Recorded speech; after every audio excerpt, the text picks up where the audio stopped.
नमस्कार मंडळी, श्री स्वामी समर्थ. स्वागत आहे तुमचं माझ्या यूट्यूब चॅनलवरती. आजचा दिवस तुम्हा सर्वांना खूप छान, सुखाचा, आनंदाचा आणि समाधानाचा जाऊ देत, हीच मी स्वामींच्या चरणी प्रार्थना करते आणि आजच्या या नवीन व्हिडिओला सुरुवात करते. पण त्या अगोदर तुम्ही माझ्या चॅनलवरती जर नवीन असाल तर चॅनलला पण लगेच सबस्क्राईब करा आणि कमेंटमध्ये श्री स्वामी समर्थ लिहायला अजिबात विसरू नका. उद्या 15 फेब्रुवारी वार आहे रविवार आणि या दिवशी पवित्र महाशिवरात्र आलेली आहे. ही रात्र भगवान शिव यांची महान रात्र मानली जाते, कारण धार्मिक मान्यतेनुसार याच दिवशी भगवान शिव लिंग स्वरूपात प्रकट झाले होते आणि म्हणूनच आपल्या हिंदू धर्मात महाशिवरात्र हा अत्यंत शुभ आणि महत्त्वाचा दिवस मानला जातो. तसेच याच दिवशी भगवान शिव आणि माता पार्वती यांचा दिव्य विवाह झाला होता असंही सांगितलं जातं. या दिवशी व्रताला विशेष महत्त्व दिलं जातं.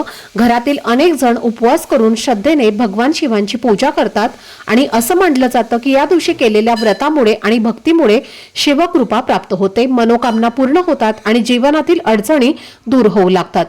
तसेच ज्योतिषशास्त्रानुसार महाशिवरात्रीचे व्रत गंगेच्या पाण्यासारखं पवित्र मानलं जातं आणि त्याचं पुण्य हे वर्षभरातील अनेक सोमवार आणि प्रदोष व्रतांच्या फलासमान मिळते असं सांगितलं जातं. या दिवशी स्नानालाही तितकंच महत्त्व आहे, कारण असं म्हटलं जातं की जर आपण आंघोळीच्या पाण्यात एक विशेष वस्तू टाकून स्नान केलं तर शरीर, मन आणि आत्मा शुद्ध होते आणि म्हणूनच अनेक जण या दिवशी पवित्र गंगेमध्ये स्नान करण्याचा प्रयत्न करतात आणि ते गंगाजल शिवलिंगावरती अर्पण करतात. पण प्रत्येकाला तीर्थक्षेत्री जाणं शक्य नसतं आणि म्हणूनच घरच्या घरी साध्या पाण्यात ही एक वस्तू टाकून स्नान केल्यास त्याचंही शुभफळ मिळते असं मानलं जातं. तर असंही सांगितलं जातं की या वस्तूमुळे कठीण इच्छा पूर्ण होण्यास मदत होते, अडचणी आणि संकटे कमी होतात, करणी बाधा आणि नकारात्मकता दूर होते, पितृदोष शमतो आणि जीवनातील शत्रूंचा त्रास कमी होतो, तसेच भगवान शिवांचा आशीर्वाद लाभतो. तर ही वस्तू कोणती आहे, स्नान कोणत्या वेळेत करायचं आणि नेमकं कसं करायचं याबद्दलची संपूर्ण माहिती आजच्या व्हिडिओमध्ये मी तुमच्यासोबत शेअर करणार आहे. त्यामुळे व्हिडिओ हा स्किप न करता शेवटपर्यंत नक्की पहा, जेणेकरून तुमच्यापर्यंत योग्य ती माहिती पोहोचेल. आणि तुम्ही माझ्या चॅनलवरती जर नवीन असाल तर चॅनलला पण लगेच सबस्क्राईब करा आणि बेल आयकॉनला पण प्रेस करा, म्हणजे मी जेव्हा कधीही नवीन व्हिडिओज अपलोड करेन त्याचं नोटिफिकेशन सर्वात आधी तुम्हाला मिळेल आणि तुमचा एकही व्हिडिओ हा मिस होणार नाही. तसेच खाली असलेल्या हे बटनवर सुद्धा क्लिक करा. तर आजच्या या व्हिडिओमध्ये तुम्हाला मी जो उपाय सांगणार आहे तर हा उपाय खास रविवारी येणाऱ्या महाशिवरात्रीच्या दिवशी करायचा आहे आणि शक्य असेल तर या दिवशी सकाळी ब्रह्ममुहूर्तावरती उठून हे विशेष स्नान करणं हे अधिक शुभ मानलं जातं.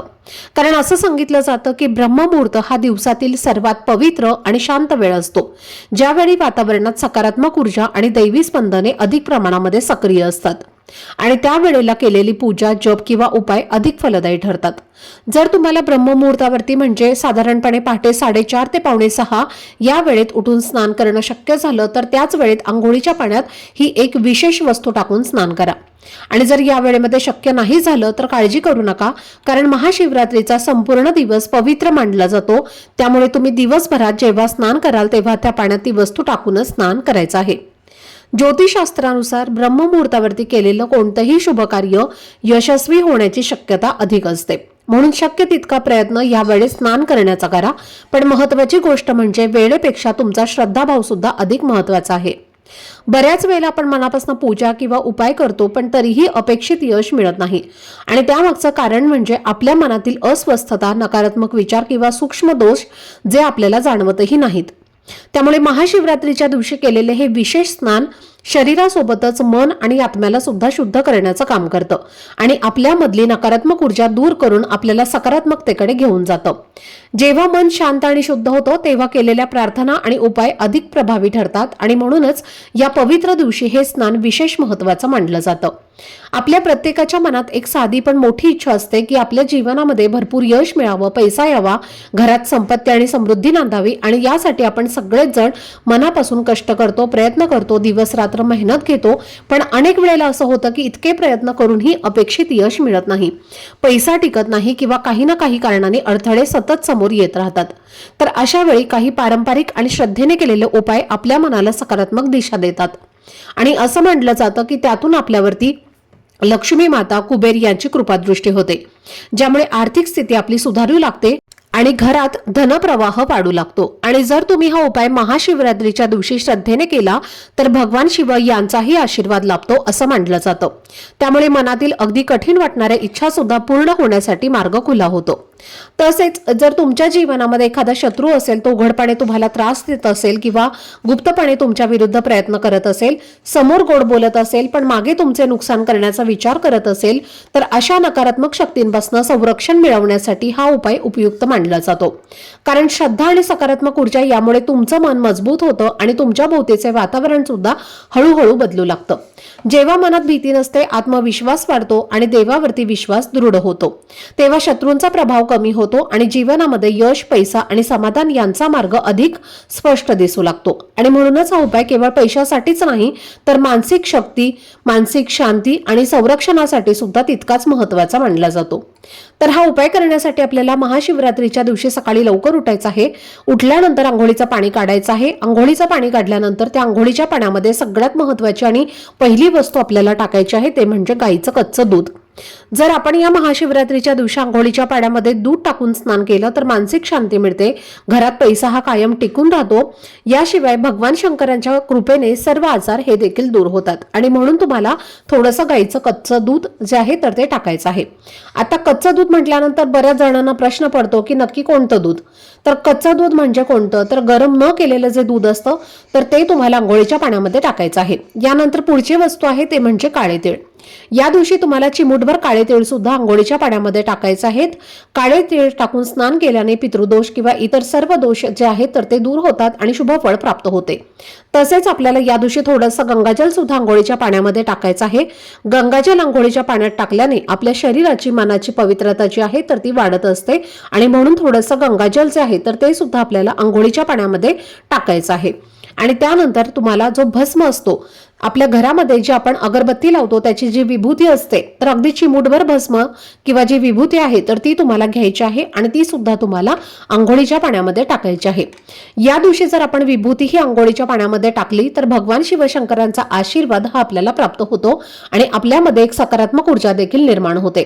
आपलं मन जे आहे तर ते सुद्धा शांत राहतं आणि जीवनातील सर्व शत्रूंचा नाश होतो। आणि म्हणूनच आपल्याला या 4 वस्तू ज्या आहेत तर त्या अंघोळीच्या पाण्यामध्ये टाकायच्या आहेत आणि या पाण्याने तुम्हाला स्नान करायचं आहे।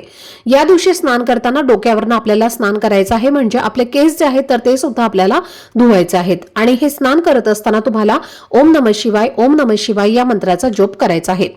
ब्रह्ममुहूर्तावरती आंघोळ करत असताना या मंत्राचा जप करणं हे खूप लाभदायक मानलं जातं। स्नान करून झाल्यानंतर तुम्हाला स्वच्छ कपडे परिधान करायचे आहेत, म्हणजे मळलेले किंवा फाटलेले कपडे या दिवशी चुकूनही घालू नका। काळ्या रंगाचे कपडे सुद्धा या दिवशी परिधान करायचे नाहीत। पांढऱ्या रंगाचं वस्त्र किंवा इतर कोणत्याही रंगाचं वस्त्र परिधान तुम्हाला करायचं आहे। यानंतर तुम्हाला थोडंसं एका लोट्यामध्ये जल घ्यायचं आहे आणि त्यामध्ये थोडेसे काळे तीळ टाकायचे आहेत आणि दक्षिण दिशेला तुम्हाला हे जल जे आहे तर ते अर्पण करायचं आहे। दक्षिण दिशा ही पितरांची दिशा मानली जाते आणि या दिवशी पितरांची सुद्धा सेवा केली जाते, कारण भगवान शिवशंकर हे पितरांचे दैवत आहेत आणि त्यामुळे त्यांना हे जल आपल्याला अर्पण करायचं आहे। तसेच सूर्यदेवाला सुद्धा जल अर्पण करायचं आहे, कारण रविवार आहे आणि सूर्यदेवाला हा समर्पित असणारा दिवस आहे आणि म्हणून सूर्यदेवाला सुद्धा तुम्हाला जल हे अर्पण करायचं आहे। त्यानंतर तुम्हाला तुमच्या देवघरातील देवांची विधिवत पूजा करून घ्यायचं आहे। देवघरामध्ये शिवलिंग असेल तर शिवलिंगावरती तुम्हाला शुद्ध पाण्याने, पंचामृताने, दुधाने किंवा कच्च्या दुधाने अभिषेक जो आहे तर तो करायचाच आहे। देवघरामध्ये शिवलिंग नसेल तर या दिवशी तुम्ही शिवलिंग जे आहे तर ते नक्कीच खरेदी करू शकता। शिवलिंगावरती अभिषेक करून झाल्यानंतर शिवलिंगाला तुम्हाला भस्म लावायचं आहे, बेलाची पानं, पांढरी फुलं अर्पण करायची आहेत, दूध साखरेचा नैवेद्य दाखवायचा आहे, धूपदीप अगरबत्ती लावून वातावरण हे प्रसन्न करायचं आहे आणि त्यानंतर तुम्हाला या महाशिवरात्रीचा व्रताचा संकल्प करायचा आहे। जर तुमची एखादी इच्छा असेल तर ती इच्छा तुम्हाला लवकरात लवकर पूर्ण व्हावी असं वाटत असेल तर या दिवशी तुम्ही व्रताचा संकल्प घेऊन हे व्रत जे आहे तर ते करू शकता। इच्छापूर्तीसाठी महाशिवरात्रीचं व्रत हे खूप शुभ मानलं जातं। त्याचबरोबर भरपूर दिवसांपासून तुमचं एखादं काम अडलेलं असेल आणि प्रयत्न करूनही तुमचं काम जर पूर्ण होत नसेल किंवा एखादी इच्छा तुमची आहे जी अपूर्ण आहे, कष्ट आणि मेहनत करूनही तुमची इच्छा जर पूर्ण होत नसेल, तुमच्या प्रयत्नांना यश मिळत नसेल, तुमच्या कामामध्ये अडथळे येत असतील, कोणतंही काम तुमचं पूर्ण होत नसेल, सतत तुम्हाला अपयशाचा सामना करावा लागत असेल किंवा मुलांना सतत अपयश येत असेल, तर या दिवशी तुम्हाला 21 अखंड पांढरे तांदूळ घ्यायचे आहेत। कुठेही तुटलेले फुटलेले नसावेत असे 21 अखंड तांदूळ जे आहेत तर ते तुम्हाला घ्यायचे आहेत आणि हे तांदूळ आपल्या उजव्या हातामध्ये घ्यायचे आहेत आणि यानंतर 21 वेळेला ओम नमः शिवाय या महामंत्राचा जप करायचा आहे आणि हे 21 तांदूळ आपल्याला आपल्या देवघरामध्ये असणाऱ्या शिवलिंगावरती अर्पण करायचं आहे। जेव्हा तुम्ही तुमच्या देवघरासमोर हा उपाय करणार आहे तेव्हा सर्वप्रथम तुमच्या देवघरामध्ये दिवा लावून घ्यायचा आहे आणि यानंतरच 21 तांदळाचा अत्यंत प्रभावी आणि सात्विक उपाय जो आहे तर तो तुम्हाला करायचा आहे। आता हा उपाय तुम्ही दिवसभरामध्ये कधीही करू शकता। हे अर्पण केलेले 21 तांदूळ जे आहेत तर ते तुम्हाला दुसऱ्या दिवशी उचलून घ्यायचे आहेत आणि जेव्हा तुम्ही घरामध्ये भात बनवणार आहे तेव्हा त्या भातामध्ये तुम्हाला हे जे तांदूळ आहेत तर ते टाकून द्यायचे आहेत। त्याचबरोबर जर तुमच्या जीवनामध्ये सतत संकट अडचणी विघ्न येत असेल, घरात दरिद्रता आहे, तसेच तुम्हाला सतत आर्थिक अडचणींचा सामना करावा लागत असेल तर या दिवशी तुम्हाला काय करायचं आहे, बेलाच्या झाडाचे जे काटे असतात तर त्यातले 7 काटे जे आहेत तर ते तुम्हाला काढून आणायचे आहेत आणि त्यानंतर तुम्हाला एका तांब्याच्या लोट्यामध्ये शुद्ध पिण्याचं पाणी भरायचं आहे आणि एक धोत्र्याचं फळ घ्यायचं आहे आणि या 3 वस्तू घेऊन तुम्हाला तुमच्या घराजवळ असणाऱ्या महादेवांच्या मंदिरात जायचं आहे। तिथे गेल्यानंतर सर्वप्रथम तुम्हाला हे जल शिवलिंगावरती अर्पण करायचं आहे, धोत्र्याचं फळ अर्पण करायचं आहे आणि त्यानंतर हे जे 7 काटे तुम्ही घेतलेले आहेत तर त्यातील एक काटा तुम्हाला हातात घ्यायचा आहे, ओम नमः शिवाय हा मंत्र म्हणायचा आहे आणि त्यानंतर एक काटा हा तुम्हाला धोत्र्याच्या फळावरती अर्पण करायचा आहे। पुन्हा दुसरा काटा घ्यायचा आहे आणि हाच मंत्र म्हणायचा आहे आणि दुसरा काटा सुद्धा तुम्हाला त्या धोत्र्याच्या फळावर अर्पण करायचं आहे। असे तुम्हाला हे 7 काटे जे आहेत तर ते 7 वेळेला हा मंत्र बोलून शिवलिंगावरती तुम्हाला अर्पण करायचे आहेत आणि त्यानंतर दोन्ही हात जोडून तुम्हाला भगवान शिवशंकरांना प्रार्थना करायची आहे की हे काटे मी तुमच्या चरणी अर्पण केले नाही तर हे माझ्या आयुष्यातले दुःख संकट अडचणी आहेत आणि मी हे तुमच्या चरणी अर्पण करत आहे, तर त्याचं निवारण होऊ द्या, त्याचा नाश होऊ द्या आणि माझ्या आयुष्यामध्ये माझ्या घरामध्ये शांती आणि आनंद ठेवा। मला कोणासमोरही भीक मागू देऊ नका, मी प्रत्येक काम आणि व्यवसाय पूर्ण प्रामाणिकपणे करेल आणि तुमचा आशीर्वाद मला राहू द्या असं तुम्हाला म्हणायचं आहे। त्याचबरोबर आयुष्यामध्ये योग्य मार्गावरती मला ठेवा, मला कधीही भरकटू देऊ नका, मला प्रत्येक कामात यश मिळू द्या अशी मनोभावे तुम्हाला प्रार्थना करायची आहे। तर पहा, भगवान शिवशंकरांना काटे हे कधीच अर्पण करत नाही, पण महाशिवरात्र आणि श्रावण जो महिना असतो तर याच दिवसामध्ये आपण बेलाच्या झाडाची काटे जे आहेत तर ते शिवलिंगावरती अर्पण करू शकतो। तर हा उपाय जो आहे तर हा उपाय शिवपुराणामध्ये सांगितलेला आहे आणि तोच उपाय तुमच्यासोबत मी शेअर केलेला आहे, त्यामुळे हा एक उपाय सुद्धा तुम्ही करू शकता। तर असे हे काही खास प्रभावी उपाय जे आहेत तर ते आपल्याला रविवारी महाशिवरात्रीला करायचे आहेत। तर ही अत्यंत महत्त्वाची माहिती मला तुमच्यासोबत शेअर करायची होती। आजचा हा व्हिडिओ जर तुम्हाला आवडला असेल, माहितीपूर्ण वाटला असेल तर व्हिडिओला लाईक, शेअर आणि चॅनलला सबस्क्राईब नक्की करा। भेटूयात पुढच्या व्हिडिओमध्ये, तोपर्यंत सर्वांना श्री स्वामी समर्थ।